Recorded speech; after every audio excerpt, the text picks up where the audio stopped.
بسم اللہ الرحمن الرحیم۔ السلام علیکم اسٹوڈنٹس، امید کرتا ہوں کہ آپ سب لوگ خیریت سے ہوں گے اور خوش باش ہوں گے۔ تو کلاس 9th پاک اسٹڈی کے اہم لانگ کوسچنس میں لے کر آپ کے لیے حاضر ہوں، اور آپ نے یہی والے لانگ کوسچن اچھے طریقے سے تیار کرنے ہیں۔ تو پہلا لانگ کوسچن ہے بچوں آپ کے پاس، قائد اعظم اور علامہ اقبال کے خیالات میں نظریہ پاکستان کی وضاحت کریں۔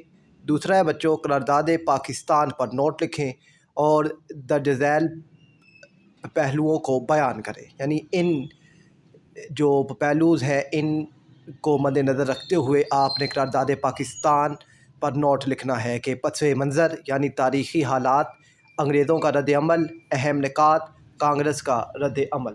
تیسرا سوال ہے، پانی اور ہوا کی آلودگی کے اسباب اور ان کے حل تفصیل سے بیان کریں۔ اور فورتھ ہے، 1956 کے آئین کی اہم باتیں بتائی۔ پارٹ 4 ہے بچوں آپ کے پاس کہ 1956 کے آئین کی اہم باتیں بتائیں۔ تو بچوں 1956، 1962 اور 1973 ان تینوں آئینس میں جو سیم چیزیں تھیں ان کی میں نے 3 شارٹس بنا کے اپلوڈ کی تھیں، تو آپ وہ شارٹس دیکھ لیں۔ تو ان تینوں آئینس میں سے جو بھی آئین آ جائے آپ نے وہی باتیں لکھنی ہوں گی، تو وہ شارٹ لازمی دیکھ لیجئے گا۔ اور 5th ہے بچوں آپ کے پاس، 3 جون 1947 کا منصوبہ کیا تھا، اس کی 3 خاص باتیں بیان کریں، یعنی 3 اہم نکات لکھیں۔ 6 ہے، پاکستان میں درختوں کی قسمیں کہاں کہاں پائی جاتی ہیں بیان کریں، ٹھیک ہے، یعنی درختوں کی کتنی قسمیں ہیں اور یہ کہاں کہاں پائی جاتی ہیں بیان کریں۔ 7 ہے، پاکستان کی جگہ یعنی محل وقوع کی اہمیت بیان کریں۔ اور 8 ہے بچوں، قرارداد پاکستان پر مکمل نوٹ لکھیں، اس کے اہم نکات اور ہندو انگریزوں کا رد عمل بھی شامل کریں کہ قرارداد پاکستان جو پاس کی گئی تھی، قرارداد لاہور بھی کہتے ہیں 1940 میں، تو اس کا رد عمل انگریزوں اور ہندوؤں کا جو رد عمل تھا وہ آپ نے لکھنا ہے۔ 9 ہے، پاکستان میں پانی کے بہاؤ اور نکاسی کے نظام کو بیان کریں۔ 10 ہے، 1962 اور 1956 کے آئین میں فرق اور مماثلت بیان کریں، یعنی دونوں میں فرق کیا ہے اور دونوں میں مماثلت بیان کریں۔ تو 11 ہے، نظریہ پاکستان کے اہم ذرائع وجوہات بیان کریں۔ اور 12 ہے، مشرقی پاکستان کے الگ ہونے کی وجوہات بتائیں۔ 13 ہے، پاکستان کے شروع کے مسائل بیان کریں، خاص طور پر معیشت، سرحدیں، مہاجرین، حکومت اور انتظامی معاملات، کہ جب پاکستان معرض وجود میں آیا تو شروع میں جو مشکلات ہوئیں وہ معیشت کی، سرحدیں، مہاجرین، حکومت اور انتظامی معاملات، تو ان سب پر آپ نے مختصر سا نوٹ لکھ کر بتانا ہے۔ 14 ہے، 2 قومی نظریے کا آغاز اور ترقی بیان کریں، خاص طور پر مسلمانوں کے ساتھ برصغیر میں ہونے والی ناانصافیوں کا ذکر کریں۔ 15 ہے، پاکستان کا محل وقوع عرض بلد، طول بلد اور ہمسایہ ممالک کے لحاظ سے بیان کریں۔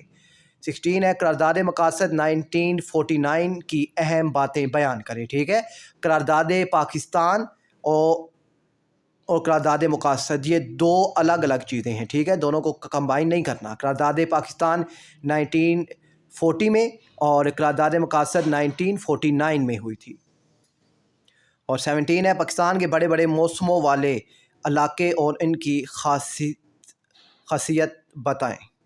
18 ہے، پانی، زمین، درختوں اور جانوروں کے مسائل اور ان کی حفاظت کے طریقے بیان کریں۔ 19 ہے، 2 قومی نظریے کا موازنہ کرپس مشن اور کابینہ مشن پلان سے کریں، اور 1962 کے آئین کی اہم باتیں بھی بتائیں، یعنی اہم دفعات وہی ہیں جو آپ کو شارٹ ویڈیو میں آپ نے دیکھنے ہیں۔ چودھری رحمت علی اور سر سید احمد خان نے 2 قومی نظریے کو کیسے بیان کیا، وضاحت کریں۔ 21 ہے، ہندوستان میں انگریزوں کے حکومت کے نظام کو بیان کریں۔ اور 22 ہے، جنرل ایوب خان نے مارشل لا کیوں لگایا، اس کی اہم وجوہات بتائیں۔ ایوب خان نے 1958 میں مارشل لا لگایا تھا۔ اور 23 ہے، تجارت کی تعریف کریں اور خشک بندرگاہوں کے فائدے بتائیں۔ 24 ہے، پانی کی آلودگی اور کمی کے مسائل کے پائیدار حل تجویز کریں۔ 25 ہے، پاکستان کے ابتدائی مسائل کی فہرست بنائیں اور ان مسائل کے حل میں قائد اعظم کا کردار بیان کریں۔ تو ابتدائی مسائل وہی ہیں جو ابھی میں نے آپ کو بتائے تھے جی، سوال نمبر 13 میں، ٹھیک ہے، معیشت، سرحدیں، مہاجرین، تو ان کو قائد اعظم نے کس طریقے سے حل کیا تھا، تو وہ سوال اور یہ سوال کا جواب آپس میں ایک ہی ہو جائے گا۔ 26 ہے، قائد اعظم کے بیانات کی روشنی میں پاکستان کے نظریے پر تفصیل سے بات کریں، اور جو پہلا سوال اور یہ سوال بالکل ایک جیسا ہی ہے۔ 27، پاکستان کے پہلے گورنر جنرل کے طور پر قائد اعظم کا کردار بیان کریں۔ تو یہ تھے بچوں لانگ کوسچن، انشاءاللہ انہی میں سے آپ کے لانگ کوسچن آئیں گے۔ تو اپنا خیال رکھیے گا، اللہ حافظ۔